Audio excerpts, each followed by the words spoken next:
What's up guys? Welcome to part number 3. Now if you guys have not seen part number 1 and part number 2, you might want to go back and check those out. Part number 3 is going to be all about installing all the electrical stuff other than the battery. We did contact Powerful Lithium from the last video. We said we're going to contact them. They are going to give us a battery for this bike. It should be done in probably 2 weeks. So wait for a video after that for part number 4. But we can hook up everything other than that. We're going to do the throttle. We're going to do the controller. We're going to get it mocked up. We're gonna have to probably drill the basket so we can run the wires to the front to like the handlebar setup and everything. But please go back and watch part number 1 and part number 2 so you can see exactly how we got to where we're at right now. And let's just get right into it. It shouldn't be a very long video. So here is the bike right now. I did a little bit of work in between part 2 and part 3 just because it's a little bit easier sometimes just to not have the camera running and just kind of get to work. But I also want to show you guys some of the stuff that I did. Now where we left off, we had to switch the controller. I'll open the basket in a little bit and show you guys. The motor wires we had to zip tie to the frame. I already did that already. We also put the torque arms on here. I normally call these torque plates. I noticed a lot of comments saying that they're not called torque plates, but I normally call these things torque plates and then these the torque arms. We did get those installed. This side was kind of a pain in the ass, I will say. I did put some like Velcro, or you can get a bicycle tire just so you don't scratch up your frame. It does come very, very close to this fender right here, so just keep that in mind.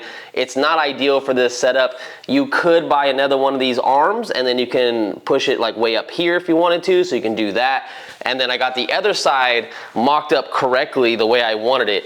The only reason why we couldn't do the other side is because a kickstand was in the way, but this is how you probably should have them. But at least have one of these on here at all times. This is gonna be a very powerful motor on this frame, and you definitely don't wanna ruin the dropout. So we got those done. Now let me show you how I ran the cables into this basket. All right, so that's how everything looks right now. You're gonna notice from part 1 to part 3, we did switch the controller around. I also put the nuts on the top, so we're not having any clearance issues anymore. If you guys can see that, focus camera, focus, there you go. So it's still very, very close, but we're not having any problems. And if you need to, you can just cut that little part off on the top of the nut and it should be perfectly fine and good to go. Now you can do a rivet section if you want. It's whatever you want to do. You can drill holes on the top right here if you want to have like 4 mounting spots instead of just 2 on each side. I think it's going to be perfectly fine. I don't have to worry about that at all. Plus, we'll have the battery sitting under here, and that's basically going to support the controller as well. So the controller's not going to be moving around too much. So after we did the motor cables and all that kind of stuff, running it this way, I just zip tied it. I was gonna come through the side, like I told you guys right here, and then I decided to switch it up. I just figured it was gonna be easier to run it through the back instead of the side. I was just gonna drill like a hole right here so we can like fully close this still and you wouldn't even see it. It would just run on the side. But it actually looks cleaner running through the back. But I will say, I don't know if I'm gonna keep it like this. You gotta remember this is gonna pivot right here, so you gotta be careful with the motor wires and stuff like that. So what I'm thinking about doing is running it maybe on this side and coming up this section, zip tying it to here, then coming in this way. And now you probably wanna know how we actually fished it through the basket. Let me show you that. All right, so this is how it looks on the inside, and those motor wires come all the way to the controller on this side. You can see what I did. I basically just got a Dremel and I cut this and I cut this and I basically just bent this out of the way. Once you bend this out of the way, you can get all your cables through there, and then you can bend this back as much as possible. Just don't obviously, you know, smash this down. And that's pretty much how I did it. It's gonna be a very nice clean setup. You're not gonna see too much wires. The reason why I didn't go super low right here is because we're gonna be putting the battery down here, and the battery's gonna go all the way up to here, and it's gonna go all the way to here, and it's gonna go down. So I just wanna make sure I had the clearance for the motor wires. You also can't put them way up here because then you run into the shock back there, if you can see that. So you can't do them too high. So if you want to do it this way, you can, or another suggestion is just cutting a little hole right here and then you can run the cables from the outside. Now everything else that's connected right here, this goes to the front. This is going to go to like the handlebar, so it's going to go to the throttle, it's going to go to the display, and then the other 2 connections, the red ones right here, those are for your brake levers. I don't know if I'm gonna use those or not. I could probably hook up one to the stock brake lever on the stock controller setup. I'm not exactly sure. And then we also have the alarm system connected. You don't really have to connect this if you don't want. I just put it in there, just why not? And then this is obviously your hall sensor connector. This is just plug and play from the controller. And this little thing is a Bluetooth dongle, and it comes with the kit when you order it. And this allows you to open the app on your phone. I'll put a link down in the description for the app so you know where to download it, and you can basically adjust your settings on the fly. And later in this video, I promise, I will hook this bike up with a battery I have in my garage and we'll get it running. So stick around to the end. Do not leave yet. Oh, and here is a look of the cables right here so you can see how they're connected. Don't pay attention to the red or black cable that are coming out right here. This is just because we're gonna hook it up later, like I said. But it's color coded. You can't go wrong with doing this. You literally just get a socket, it's like a 10 millimeter, and just match color to color. Green to green, blue to blue, yellow to yellow, and then you're good to go. Now what we really need to do in this video is we're gonna have to figure out how we're going to get this throttle apart. I don't know if we could take it apart, I don't know. We're just gonna have to start removing this. I wanna see if this will come off. This is the biggest thing that we need to come off. So I don't know if we can detach this so we can still have our, our adjustments right here for our stock controller. So we'll have our horn, turn signals, high beam, low beam. Not 100% sure. We also have to figure out where we're gonna put the display. We cannot remove this display, and the reason why is because look how short these cables are for the display. One's right here and the other one's right here, and that goes to the controls. My suggestion was I was going to take this and move it and put it somewhere down in the basket or something, because we don't need this display, we just need the other one, but it's not gonna work. So we're gonna have to bend this out of the way and see if the other one fits on top. Not 100% sure. But let's get started on that and see how it goes. I'm gonna start on taking these grips off, and then we're gonna take this off. Okay, so after messing with this for a very long time, I took this into my house and I started messing around with it. I even posted this up on the group page. There's no way to take this off. Now, I already took these bolts off. So you see a bolt right there, and a bolt right here. I took those off already. I also even tried to take some of these buttons off to see if it pop up and slide out. But no, it doesn't seem like it would come off. I even took this piece off to see if there's screws behind here, and there wasn't. So the only way you're gonna be able to do this is if you get a Dremel or a grinder and you just cut this piece off. Just literally cut this throttle off. You're not gonna use it anymore if you're going to 72 volt anyway, just cut it off. Or a good suggestion that someone gave in the group is just flip it. So flip this and we'll just put it on that side of the handlebar, and then you just won't use it for a throttle and you just use it for the buttons. So what I'm gonna do now is I'm gonna take this side completely off, and I think what we're gonna do is switch this grip to the other side. And then I also bought a thumb throttle for this bike as well, compared to the full throttle grip that it comes with. And I'll show you exactly why I did that in a second. So this is the throttle that it comes with. Now it's not bad, don't get me wrong. If you guys have really big hands, you guys might actually like this. A lot of people don't even like thumb throttles. A lot of people like to switch out the thumb throttle for a full throttle. I feel like thumb throttles are safer, and I also just feel like over time while riding, they're just so more comfortable when you're doing a very, very long trip. And I just don't like the fact that this is so thick on this side, and then you have a small grip on this side, even though we did put this on here, so this is kind of defeating the purpose a little bit. We'll probably modify this down the road. I just want to make it super easy for you guys. But going from this and then going to something like this, it just feels very weird in the hands when your left side is like super low profile and then your right side is very thick. So that's why I'm going with a thumb throttle on my setup. I'll have a link down in the description again for that, so you guys know where to purchase it if you want to switch it over. All right, so I finally got everything switched over on the bike. We had to slide a bunch of stuff over. Some of the cables got very, very tight. I will say that it does look a little funny on this side, not gonna lie, but this is the easiest way if you don't want to cut anything. But I would honestly highly suggest just cut this off without having this rubber grip on here. Just cut it off and just keep it on this side, and then you can throw your thumb throttle on this side. Anyways, we had to move a lot of stuff over, so this had to slide over this way more, just because we had this big old piece right here, and then we had this added onto it, and now that we just have this had to move over a lot. The wires are very tight. They almost like guitar strings in a way, I guess you could say. This side we also had to modify a little bit too, so I had to come down here and cut this just because it was all the way up here and the wrapping wouldn't allow this to bend this way. If you can see, this is also very tight as well, just because it's very far. If you wanted to, you could technically put this on the inside and this over here, but that kind of defeats the purpose if you need to actually hit the horn or use a turn signal. Another thing you're gonna have to get used to, if you do this way, your turn signals are gonna be backwards. So when you wanna turn this way, you're gonna have to go like this. So just something to get used to, but I definitely feel like having a horn on a bike is very much needed, and I feel like I just wanted to keep that on there, especially if I'm gonna keep the stock battery on there as well. So that's where we're at right now.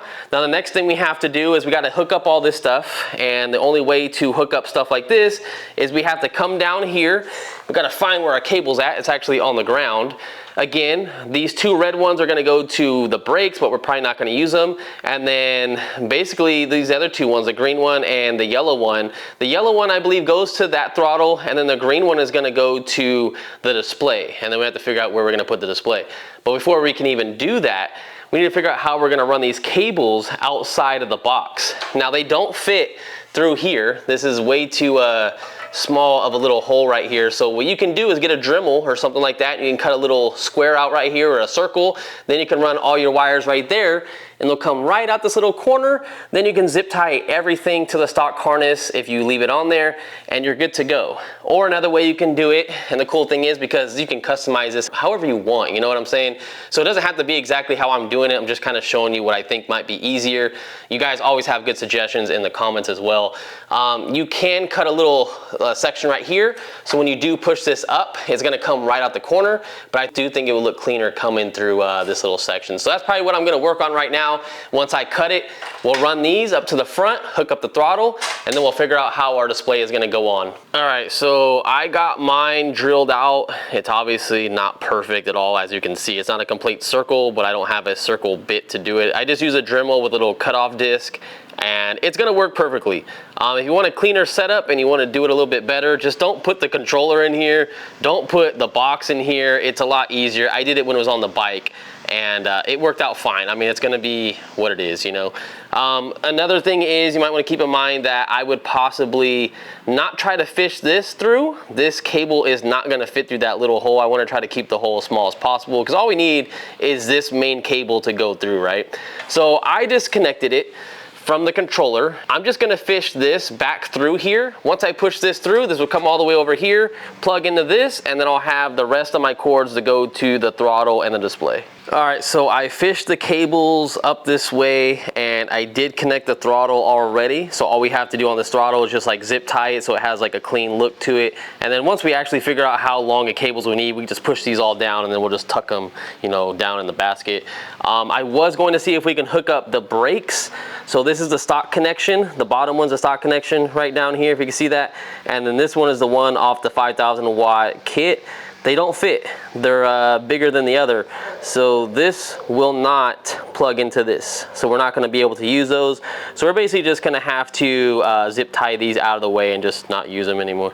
Well, this ain't looking too hot with having both of these displays up here. But like I said early in the video, there's just nowhere you can put the second display, or the stock display, I should say, if you want to keep the stock battery and the stock electronics. You have to have the display hooked up, or the buttons won't work to actually turn it on when you hit the power on this side. Now, something I do want to mention is after doing this setup, I will say that it would be cleaner if this was on this side and then this was on this side. And the reason why is because this cable comes out the bottom right here, and it looks kind of short. And also the cable comes out the top on this side. So it'd be cleaner if it was on this side, because then the cable would come out that way. This one just comes straight from the back at the top, so it can bend, you know, whichever way it wants. So I would have switched those if I was you doing this setup, but then again, do it however you want. This is kind of me showing you. And if you were to be on the bike, let me sit on it real quick to show you. So you're really not going to pay too much attention to the other display. The other display should come on because we do have the battery connected, and all our lights and turn signals, all the horn stuff should work.